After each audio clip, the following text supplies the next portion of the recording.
we're here with EV West in San Diego, makers of high-performance electric vehicles. This is their 1995 M3 race car. I should say what's left of it. They've ripped out all of BMW's running gear and replaced it with twin 11-inch engines made by Warp. This thing's going up Pikes Peak hill climb. Boris Said's the named driver, although with the race change, we'll see what happens. We got burnout cams, we got in cams, and we're going to take this thing for a ride. Michael Bream's coming with me because I don't know how to operate this thing. I've driven regular cars with stick shifts, but it's like Star Wars in here. So, you know, I'm going to need some help because numbers come up on the dash that say volts and amps and warning lights. I don't know what they mean. Let's all face it. We've all been in golf carts and scared the hell out of our friends. And what's that, like 10 horsepower? This should be interesting.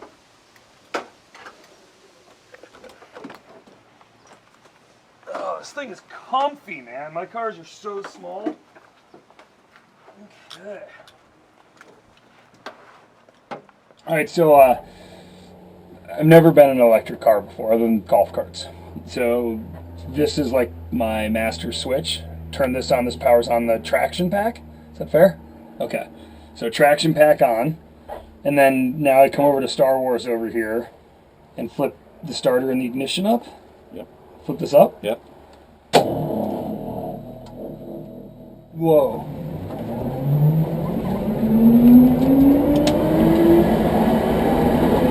Yeah, dude. Hey, nice job on making this thing easy with throttle response.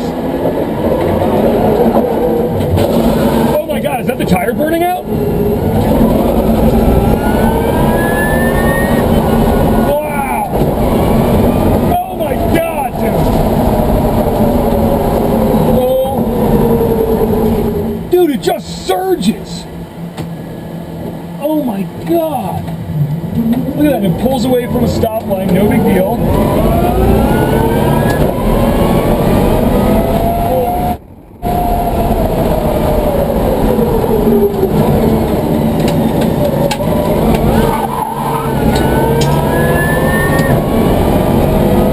Oh, this thing's awesome.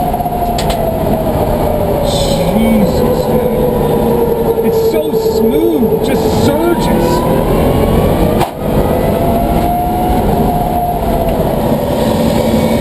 I'm actually like, I've got a surge of adrenaline. Like, I don't get that often anymore. Like, you know, your fingertips get light and your foot pedal's a little nervous.